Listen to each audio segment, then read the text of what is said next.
I'm Allison. I'm one of the founders of the Summit and of Context Collaborative. Thank you all for being here. I'm Allie. I'm also a founder of the Summit and director at Sustainable Entertainment Alliance. Woo! So we are really excited about our inaugural Leadership Awards, which recognize individuals and organizations that use their platforms, resources, and reach to move the entertainment industry toward a more sustainable future.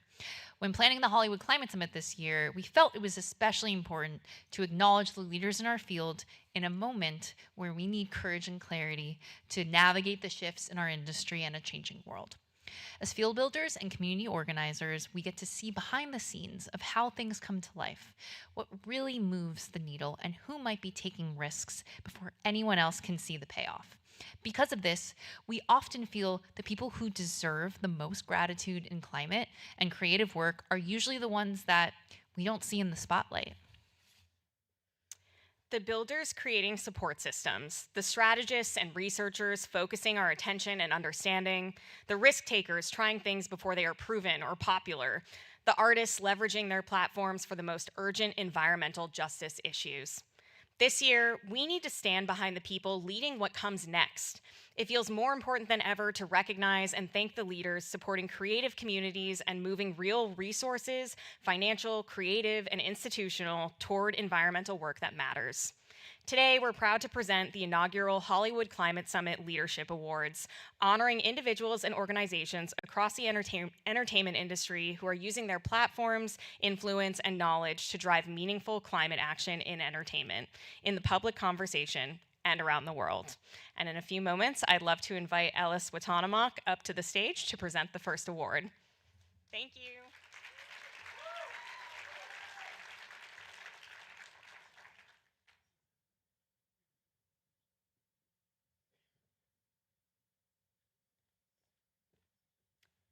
That's longer than I thought. Hi, everyone. I'm Ellis Watamanak, the director of RARE's Entertainment Lab. RARE is a global environmental nonprofit that works at the intersection of social science and sustainability. The Entertainment Lab works alongside the creative community and explores how film, TV, and social media makes a meaningful impact in our warming world. Naturally, we're very interested in what inspires people towards real change. Now, what I've come to realize during my years at the lab is this. It's not just the films and shows themselves that are driving change, it's also the people and the programs behind those incredible stories. That's why I'm honored to present a very special program with the Industry Catalyst Award, a program I know to be driving real change for our industry, for audiences at home, and for the health of our planet. This is, of course, Universal Entertainment's GreenerLight program. GreenerLight is a groundbreaking initiative that champions sustainability from script to screen, collaborating with creative and production teams all the way through release to identify and support ways that sustainability can be integrated in impactful and authentic ways. Starting with invaluable support and development, GreenerLight works with creative and issue experts alike to support the on-screen moments. From The Wild Robot to Jurassic World Rebirth, these stories don't just entertain and thrill audiences, they inspire them too. And thanks to the remarkable box office, awards, and fan success, they also prove to our industry that these things, creative storytelling, science, nature, sustainability, they can all work together flawlessly. During production, GreenerLight helps make the day-to-day cleaner and more efficient by introducing innovative technology and promoting sustainable best practices on set. Crews and talent become familiar with this exciting way of making a film or TV show and often become champions of sustainable production themselves. And their productions intentionally give back to communities around the world, from donating materials or leftover foods to local charities, to organizing beach and ghost net cleanups that safeguard wild spaces. Again, driving real change. But it doesn't stop there. Through marketing and PR, GreenerLight works to create a surround sound for projects with relevant themes and solutions. In-theater promos that engage moviegoers and bolster that incredible sense of community that only comes from movie theaters. Social media posts that engage major talent like Cynthia Erivo, Scarlett Johansson, Jessie Buckley, and Glenn Powell. You may have heard of them. Even full-fledged environmental campaigns like Wicked for Good and their Green for Good campaign, which reached over 70 million fans worldwide, led to the planting of 20,000 native trees through Rewild, and amplified the film's powerful message of standing up for what you believe in to protect people and the planet. Finally, if I can add a bit of a personal note here, I believe that real, lasting change cannot happen without two things: kindness and courage. And while I love our industry, kindness and courage are not necessarily a guarantee. But having worked closely with GreenerLight over the past 4 years, I've seen both reflected in every step of their work. So when you meet people like them, you hold on to them, you support them, and you celebrate them. That's why I'm honored to present this award to GreenerLight today. And now, please let's all give a huge round of applause to Universal Entertainment.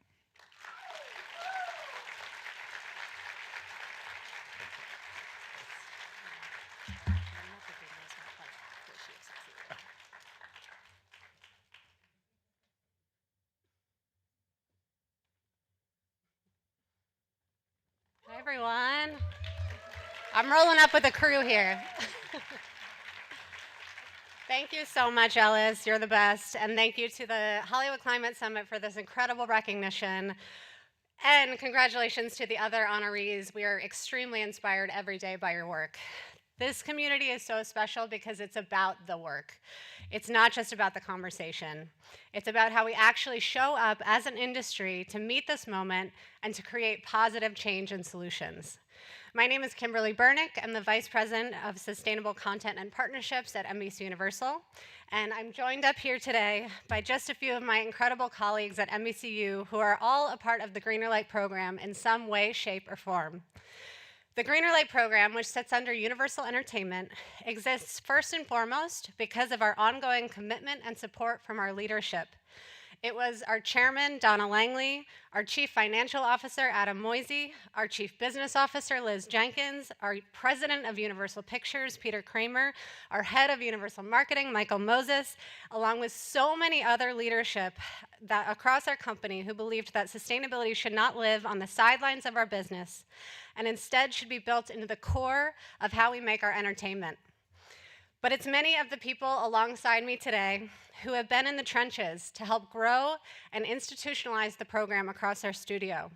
Some of them have dedicated roles to sustainability, like our NBCU sustainability leader, Audrey Vinette-Tang, and her incredible team that are making progress on a global scale, while others here are championing sustainability from entirely different departments. They are development executives, strategy leads, communication and marketing experts, and the list goes on. It's an honor to be able to accept this award together because collaboration is a part of what makes the GreenerLight program so special. GreenerLight was designed around a simple idea. What if sustainability was included in the creative process from the very beginning? What if it's discussed when we develop and greenlight our projects? What if it's not an afterthought, but something we consider at every step from script to screen? In the moments we experience on screen, in how our productions show up in the communities where we film, and how our audiences engage with our films after the release. And that simple idea evolved into something truly robust that's adaptable to any of the films or series that we create. We work alongside our executives, filmmakers, showrunners, talent, and more to find opportunities that will help to protect, reflect, and inspire a more sustainable world.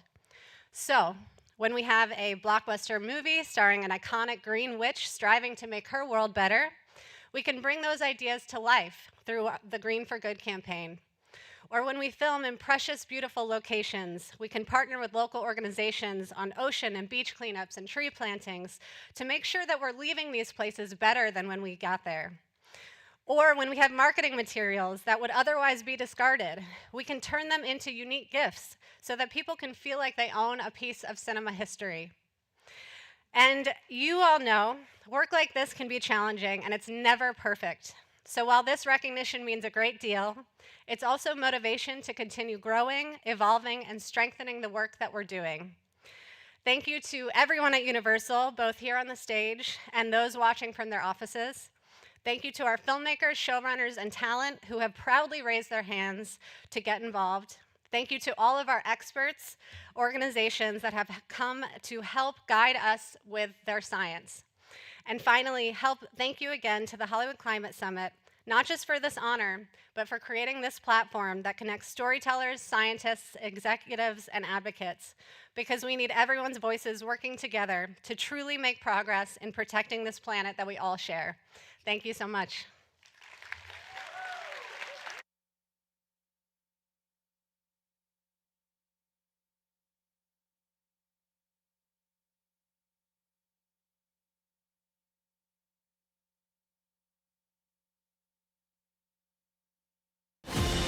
We got one shot to save the world. Let's make it count. Let's get it. Come on. Come on. We can't let good be just a word. It has to change things. Sustainability can mean so many things in our industry, from the stories we tell, the environmental impact on our sets, engaging audiences, and more. I'm really proud of the GreenerLight program because it's given us the opportunity to embed sustainability into everything that we do. We spend time dedicated to figuring out what our sustainability plan will be. Nice carbon footprint! It was great to know how much Focus and Universal really care about sustainability. Sustainability is everything. None of us get to keep making movies if we don't have a planet to live on. In a movie that's about protecting nature's incredible gifts, to run a production sustainably felt like the only answer. It was just amazing how well everybody worked together to make stuff happen. Everybody's operating at such a high level to be environmentally friendly. It was a cool thing to witness. Why make these changes? It's more like, why not? Agnes is all connected to nature. She uses nature as medicine. That's why we're starting to be drawn to characters like her more than ever. I like to live off the land while I'm out here. Science is for all of us, not some of us. Even the bad girls care about protecting the baddest girl of them all, Mother Earth. You have to really be aware of the environment, and you have to leave things better than when you came there. Green means showing up for the environment, building stronger, healthier communities for good. Once you start, it just becomes easy. There's all these ways that you can really have less of an impact on the planet. Each of us has a chance to be a hero and help protect the world we love. Think of what we can do together. Because together, we're unlimited.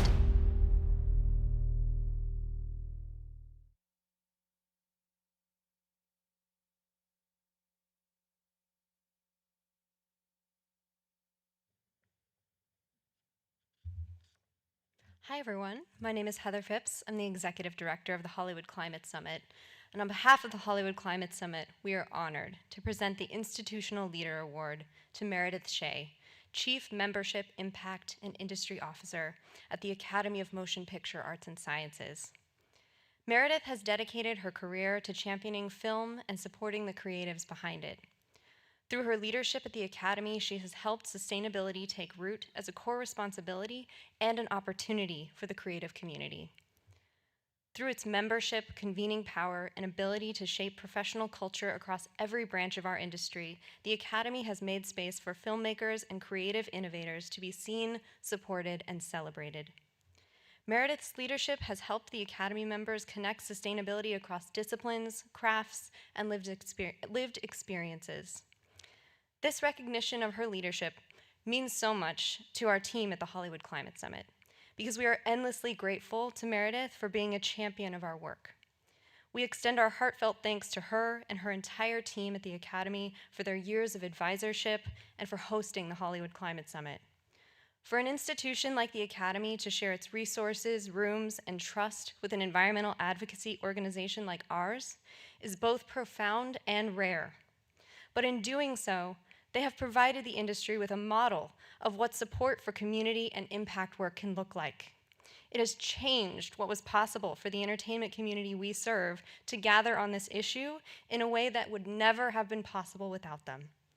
Together, we have amplified the voices advancing the climate conversation and solidified a message of values, that this is a priority for our field and for the members of the Academy, who are at the cutting edge of pushing the boundaries of craft, science, innovation, and real-world impact. Please join me in celebrating and recognizing Meredith Shea.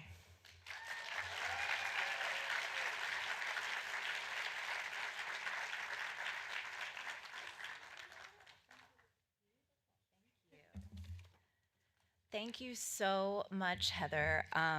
This is really a tremendous honor. And, you know, the Academy is meant to be giving out awards, not receiving them. So I am going to turn the tables a little bit and say the Academy thanks you, Allie, Allison, and Heather, and the entire Hollywood Climate Summit team.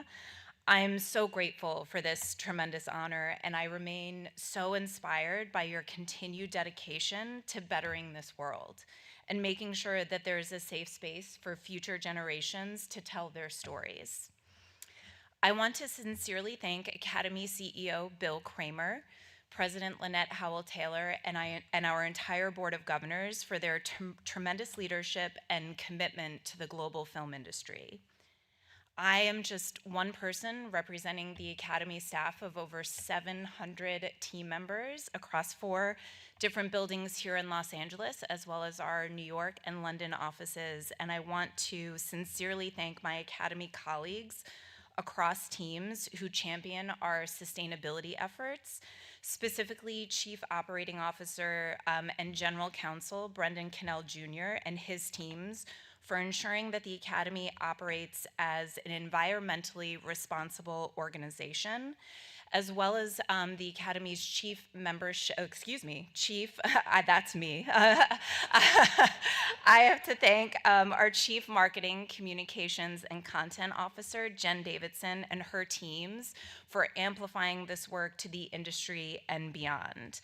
And of course, the incredible membership, impact, and industry team who support our sustainable practices across awards administration, member relations, our global talent development programs, our events and initiatives, specifically Angelica Cervantes, Ingrid Martinez, JP Dupre, as well as Jen Ledbury for leading our industry-wide efforts.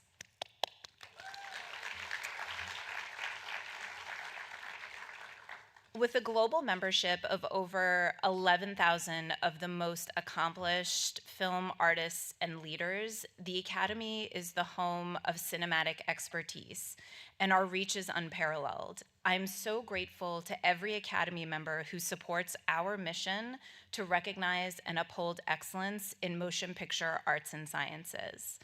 It is key for us to inspire imagination and connect the world through the medium of motion pictures.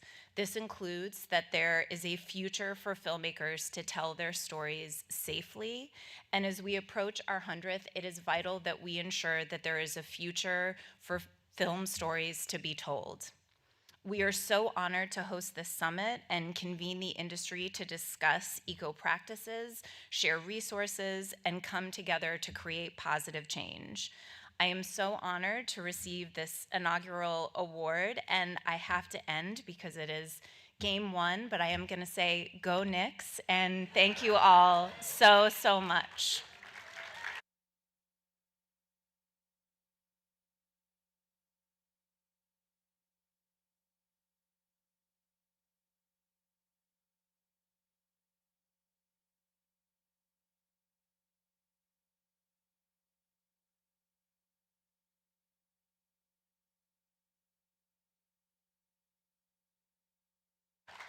Hi, everyone. Can you hear me okay?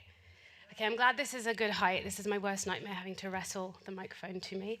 Hi, everyone. Good to spend time with you. So, the Hollywood Climate Summit has spent nearly 7 years bringing together over 40,000 creative professionals across 65 different countries, bridging the connective tissue between the entertainment industry and climate action. This recognition today exists because this community believes that by amplifying change makers from this space to a broader community, that we are in turn also amplifying their important cultural work. My name is Samantha Pattinson, and I am here to present the Hollywood Climate Summit Amplifier Award. It goes to a person who has used their platform in entertainment and fashion to advance conversation around climate and Indigenous rights.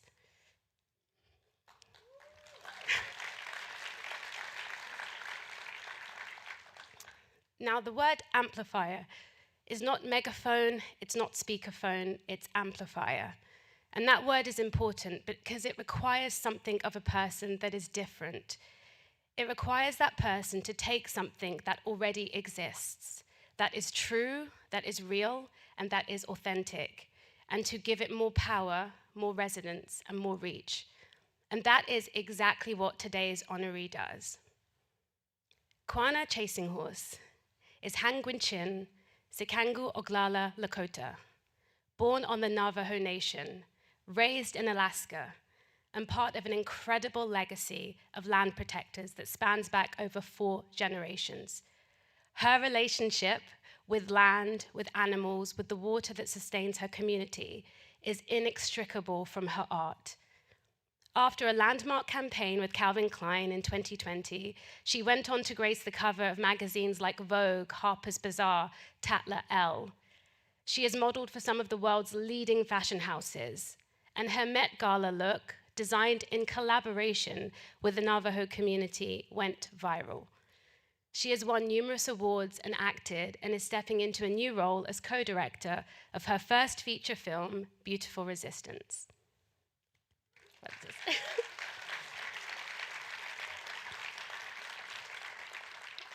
And with every single successful platform, she uses the spotlight and the attention to bring attention and passion to the causes and issues that matter most to her and her community. Today, she is amplifying the Arctic Refuge Wildlife National. She's bringing attention to the fact that there is a decision that will happen in a few days that will wildly and massively impact communities for generations to come. She talks about the porcupine caribou herd and how their survival is inseparable from the survival of her own community. She amplifies Indigenous rights and makes us think about the importance of doing this not because it's politically convenient, but because it is sacred. She is a 4th-generation land protector, and that is not a title. That is a promise that has been kept over time. And during a moment when the entertainment industry is trying to figure out how to pair consequence and storytelling, Quannah already knows. She's known for a long time, and she has a lot to teach all of us. Before I hand over and give her this moment, I want to highlight how important it is to really think about the Arctic Refuge and what will be happening in a few days, and recognize that our voices in this room matter, and the action and the conversations we have around it matter too. But right now, this moment belongs to her.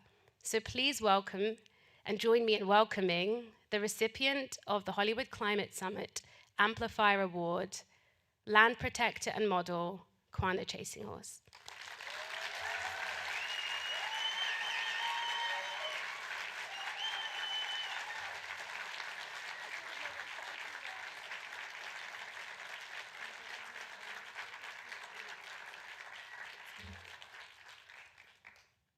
This is beautiful. Oh my gosh.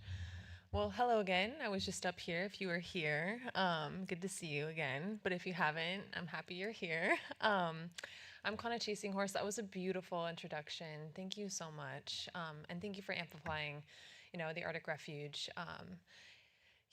On June 5th, they're putting up lease sales on our sacred lands in Alaska. So we need everybody. It's that time, we talk and we talk and we talk, but right now is the time for action. Our people really need it. And it's not just my people that are being directly impacted, it's everybody, because it's everybody's future that is at stake. But I have a hard time making things about me, so. But whenever I receive an award, I always think about how I got here and what it took to get here. I was raised by a single mother who's here, Jody. She truly embodies the word matriarch, her and my grandma. They sacrificed everything to give me a beautiful life, and it wasn't easy. My mom faced a lot of hardships in her life. At one point when I was young, we were homeless, and she was doing everything she could to provide a beautiful, healthy life for us. And she realized that our culture was the best way to do that. Even though we may have seemed to be poor materialistically. We were rich in our culture. We were rich in identity and knowing who we are and who our people are. She taught us how to hunt and fish because we couldn't always rely on groceries. She taught us how to, garden because we couldn't always have groceries. I mean, she is the foundation of how I show up and who I am today. My community is the reason why I am here. As you heard in the introduction, yes, I am a model, but I got there because of my advocacy work. I would not have been able to reach, the world as I have and represent my people in all of the many ways that I have without my community uplifting me, pushing for me, and recognizing how important it is to have someone to uplift them and hear their voices. Because at the end of the day, this isn't about me. The work that I do isn't for me. It's for my people. It's for everybody. It's for future generations. This work that I do, as a model, it's fun. I enjoy it. I love it. I actually dreamed of being a model since I was 3. Everywhere I went, pose. Everywhere. Everywhere I went, I was posing and excited, take more pictures, please. But as I got older and I realized that I didn't fit the stereotype, that I'm not Eurocentric, that I don't live up to the beauty standards of today and throughout history, I felt hopeless. I gave up on that dream. It was always a dream, but I truly feel like I manifested that because I get to be someone who walks into spaces and, represents my people in a way where young girls can look at me and say, wow, I look like her. I can do what she does. I can do this work and be successful. And it's rare. Unfortunately, it is rare for an Indigenous person to reach these levels and do this work. It is rare, and that is heartbreaking. Every other person gets to be represented but us.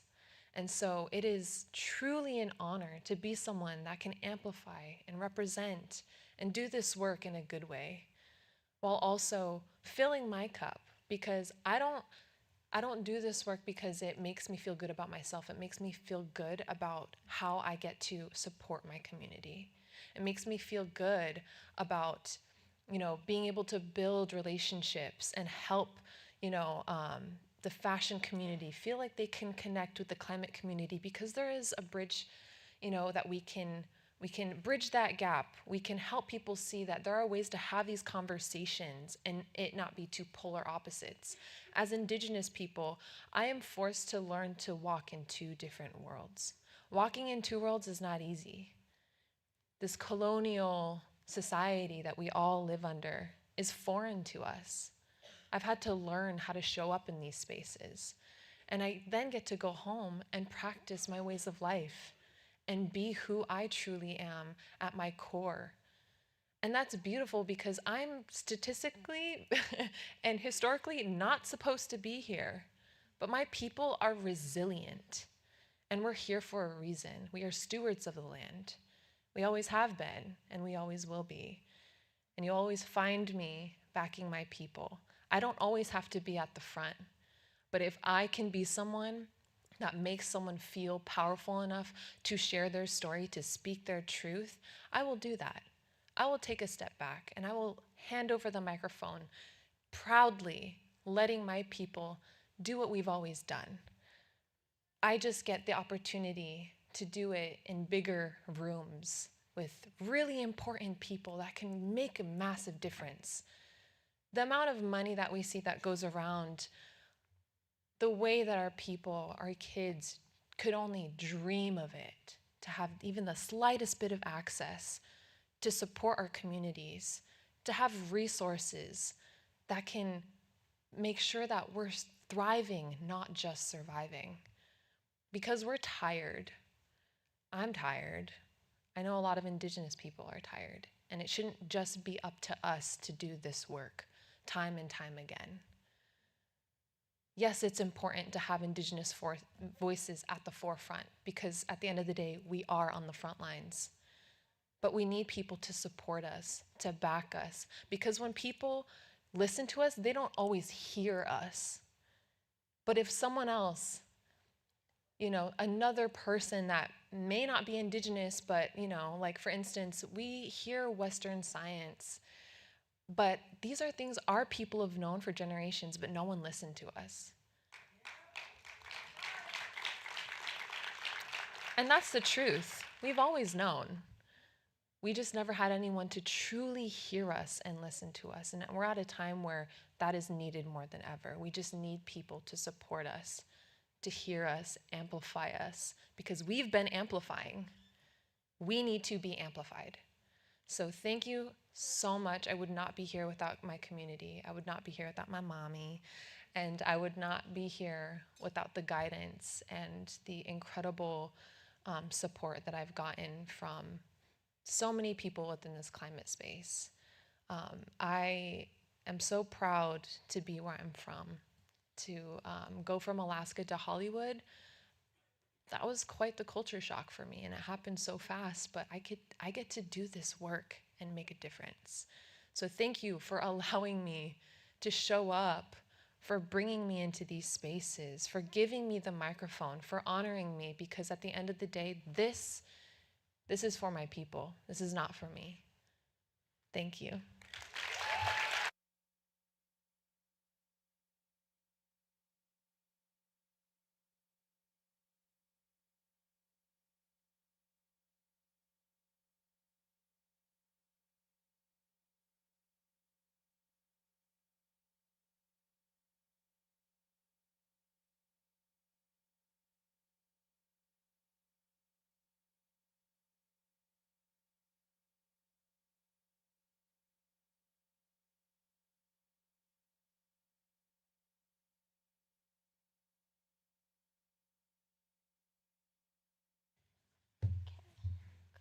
Okay, thank God.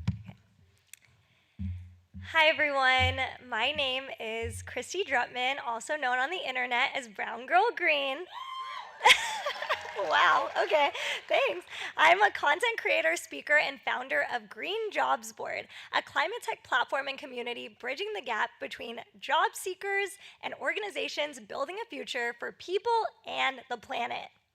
I started Green Jobs Board to inspire and provide accessible and translatable resources for anyone who's trying to shift into a career in climate and sees a future that they can positively impact. As someone who is building tools and spaces to guide people toward their next steps, I know how critical it is to have leaders who are providing a vision and a blueprint for hope to follow. I'm honored that tonight I'm awarding one of those leaders Hollywood Climate Summit's inaugural Compass Award. She's an incredible biologist, climate expert, and author that you might have heard of, Dr. Ayana Elizabeth Johnson. Right. Though science is the critical basis for our understanding of the climate crisis, the reality of that interpretation lies in culture. Culture and communication are the predeterminants of policy, of action, and change. And Ayana's work deeply embodies this understanding. Not only is she a leader in her field, co-founding the Urban Ocean Lab, a think tank for coastal cities, co-editing the iconic anthology All We Can Save, and co-authoring a Blue New Deal, which is a roadmap for including the ocean and climate policy, but she brings all of that knowledge a step further by bringing it into the mainstream. Ayana embraces social media, dance parties, and celebrity interviews, and more. She understands how important it is to get the message across about climate solutions to reach as many people in the mainstream as possible. In her latest book and the accompanying podcast, What If We Get It Right?, it puts those solutions front and center and almost dares to do what in the swirl of negative news and doom scrolling feels impossible. Acknowledge that maybe, just maybe, we do have a future worth saving, and we absolutely have the tools to do it. A compass points us in the right direction using the pull of the earth. And Ayana so brilliantly has harnessed the pull of science, community, and the urgence of the climate crisis using every storytelling tool that she has to convey that solutions are here, they're tangible, and they're irresistible. So please join me in presenting Dr. Ayana Elizabeth Johnson with this year's Compass Award.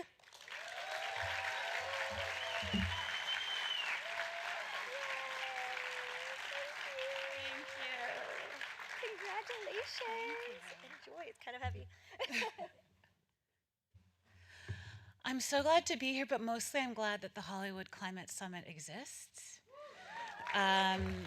This is such an important gathering, so shout out to the founders and everyone who makes it happen year after year. We've talked a lot about the need for a cultural shift.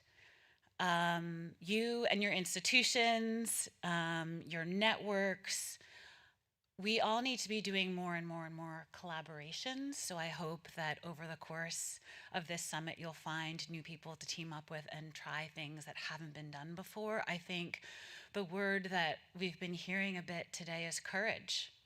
We have to do new things that we're not sure if they're going to work. We have to take risks in the stories that we tell, in the storytellers that we trust. And so this is a time to think about what risks we're willing to take across the board in order to address the climate crisis. But that includes professionally, especially in an industry that doesn't allow a lot of room for failure often. I get how big an ask that is. And the fact that you're here means that you are open to it. As Christy mentioned, my book is called What If We Get It Right? And my ask for you is to show us. Show us what getting it right could look like, not in some bullshit techno-utopian way, but like in a real way, like the future that we would actually want to live in. Make it sexy, make it cool, make it exciting, make it inviting. No more annoying vegans, please. Just cut all of those characters from your drafts. Those are not helpful. If we change the stories that we tell, we can change the future that we get. That is the task that's ahead of us, and you all have much more power than I do to make that happen. I want to say also that this is not just about technology. Yes, solar panels and electric cars are very handy and are part of the transition that we need, but a huge part of what is needed is protecting and restoring nature.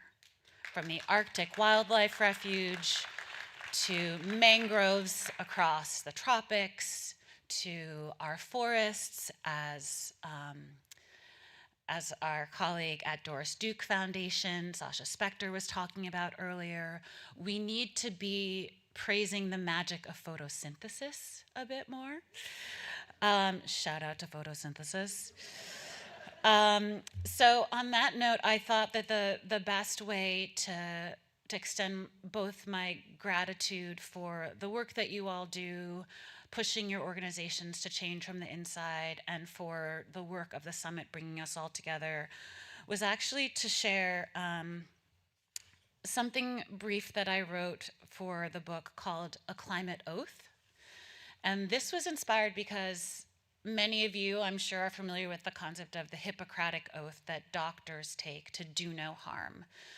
And it occurred to me that we could probably use a version of that for climate. So I'm going to read it to you. And when I point to you, this is a big experiment. You're going to repeat the line I just said. Do we think we can do this? Do we think we can do this? Yes. Okay, but instead you're going to repeat what I said. You see how this is going to go? Okay.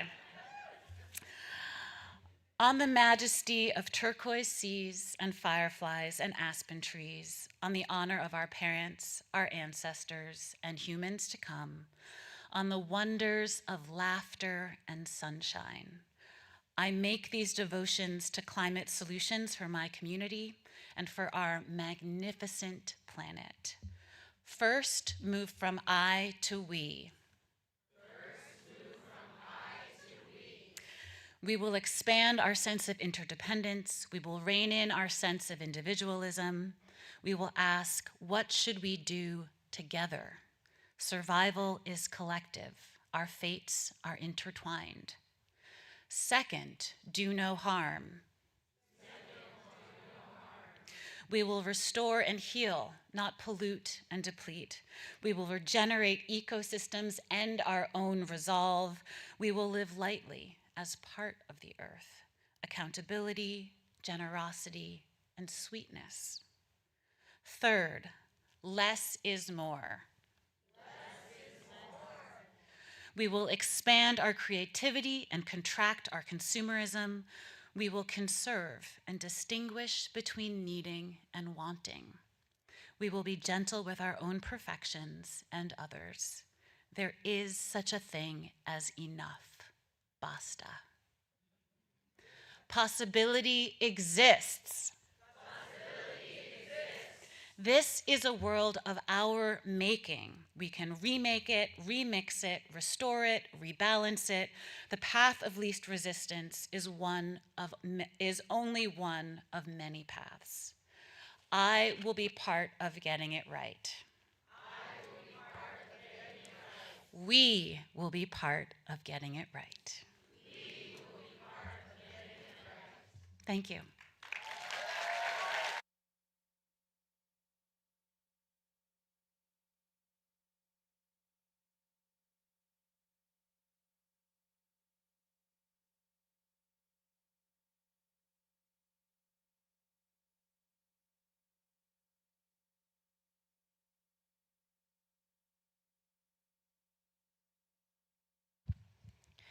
Please stand by for our last show of the day. On the stand, the people versus big meat and dairy, coming on up. The wild is loud. And like every good band, the wild